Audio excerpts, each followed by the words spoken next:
Morning, Knicks Nation. Today is Friday, December 8th, 2023. Happy Friday to you. I hope you're all safe and healthy on this Friday. Looking forward to a good weekend and that the needs of you and your family in terms of food, shelter, clothing, as well as health are being met today. Blessings upon those that work in the healthcare field, who work along with the first responders every day, sacrificing themselves to save lives. And those also that pick up garbage to keep streets and villages and towns and cities clean.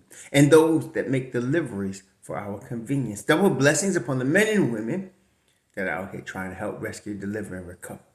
The teenage and children that are victims of child molestation and pedophilia.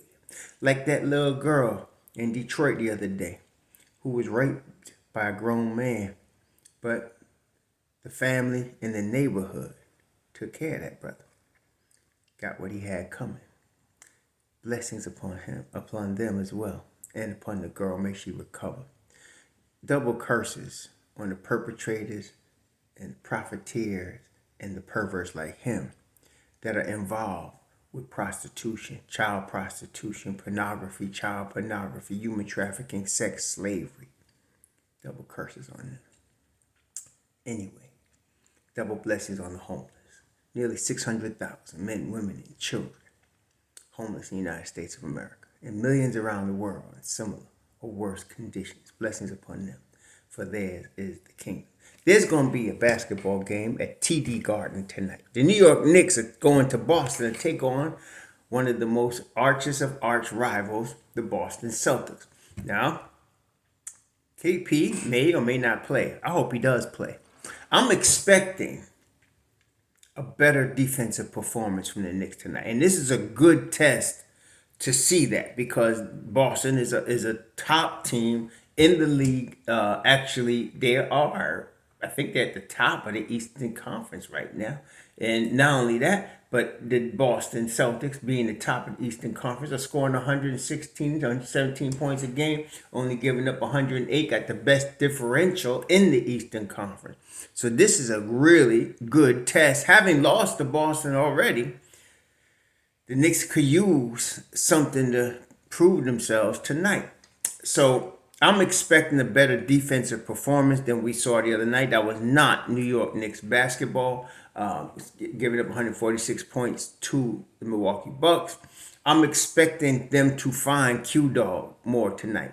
Yesterday, both Julius Randle and Jalen Brunson acknowledged that they need to be giving him more touches. He needs to be getting more shots. Brunson even said that he would help us because we have three left-hand dominant players and he's right-handed and he's going to get good shots if we find him. And so I'm expecting them to come out and look for him today. I know QDog has worked hard on that three. He's probably just to sharpen himself up, having been froze out for several games. I'm sure he's worked hard on that J to get it warmed up for tonight. So this is going to be, I'm expecting some improvements in these two areas. I'm expecting improvements on the defensive end. I'm expecting improvements with Quentin Grimes. Now, Jalen Brunson is going to have a tough matchup with White. That he's going to be tough on Brunson, no doubt about that. But I think Brunson's better.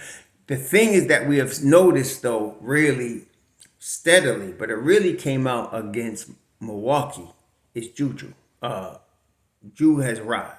Okay, he was slowly coming back from the ankle thing, getting in shape and all that, and now that they've played 20 games, he is here. He here, and so 41 in the last game. I think he has arrived. Whoever, if it's KP, if it's Tatum, if it's Brown, if it's Al Horford, they're going to have their hands full today dealing with Julius Randle. I can tell you right now, they're going to have their hands full. Also, the whole Knick team, including Mitch Rob, I'm sure is disappointed in that last outing. So I'm expecting a real strong effort from the whole team. Now, Boston is also feeling the same way, having lost to the Pacers, and now lost 122-112 to the Pacers, and they're looking to come back and get a win here. Them, the East. Look, in the NBA right now, I have not seen this level of parity in a long, long time. you're seeing okay, so Boston's 15-5. Milwaukee's one game behind them at 15-7. Orlando's a game and a half behind them at 14-7. Philly is 2 games behind them at 13-7.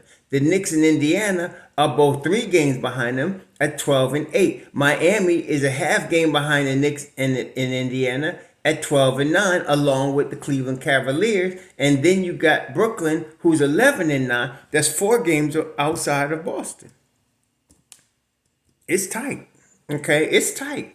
Congratulations to Tyrese Halliburton, Miles Turner, and Obi Toppin in the Indiana Pacers in beating Milwaukee last night.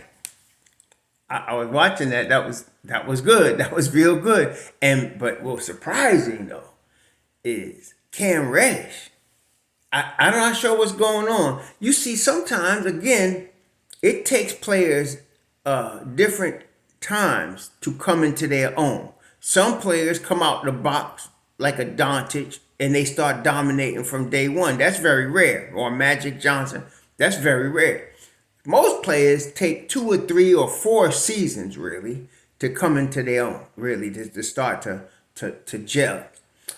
Some even more. Some come in later and start going on. Like it took Chauncey Billups 4 seasons, 5 seasons before he gets to Detroit and becomes, Mr. Big Shot. So it's different, and it annoys me when I get people comparing players if they're supposed to develop at the same time. Everybody's different. Just like kids don't grow at the same rate. Kids grow, some grow real fast and stop, some are short. I knew a guy who was 5'5" when we entered into high school, 5'5". By the time we graduated, he was 5'11", and then when he came back from his first year of college, he was 6'1". That's how it goes sometimes. And then my brother grew to be 6'1" when he was 13 and didn't grow anymore. See? So that's how it goes sometimes. People grow at different levels. So speaking of that, Cam Reddish apparently has now, because Cam Reddish's problem was never talent. Like I said, I liked him as the most promising prospect out of the triplets that was at Duke. But he was always hurt. Never fully available. Now, I don't know if he's overcome that yet, but since he's been inserted into the Lakers starting lineup, the Lakers just stomped on the Pelicans last night by 40. It was ridiculous. They had Zion Williamson just walk into the locker room at the end. He didn't even go shake hands. He just walked into the locker room. He was so disgusted.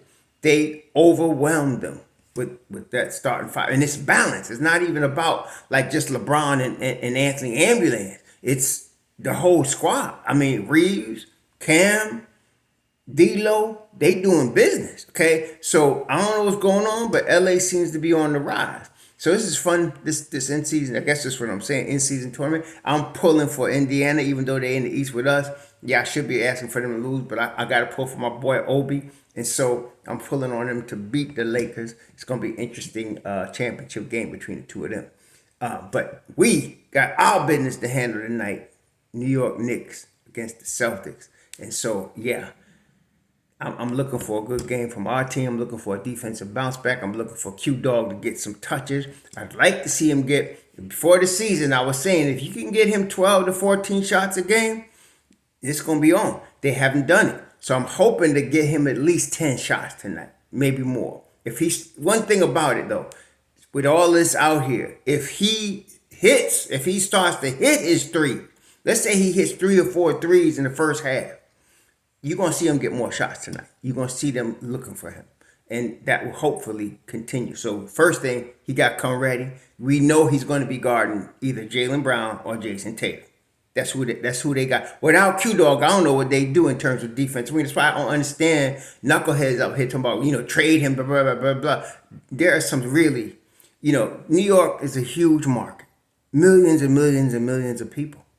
Okay, and Knicks Nation goes past, as we know, the New York area. It stretches across the world. So there's millions. So when you have about, let's say there's 10 million New York Knicks fans worldwide, probably more than that. But let's say there was, you're going to have, a sprinkling of idiots. It's unfortunate though. Sometimes those are the loudest people. They don't represent the whole Knicks nation. They just idiots. We talking about trading QDog. We talking about benching him. He's the best perimeter defender you got at the top of the key. Okay, without him, you wouldn't have none at the top of the key.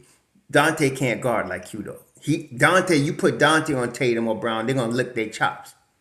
And last year we saw Jimmy Butler licking his chops every time Josh Hart came at him. But when QDog was on, it's a different story. Okay, so yeah, we know QDog could guard. That's why he's out there. But he could also shoot. He could also come off the dribble. He could also rebound. But he's got to get opportunities.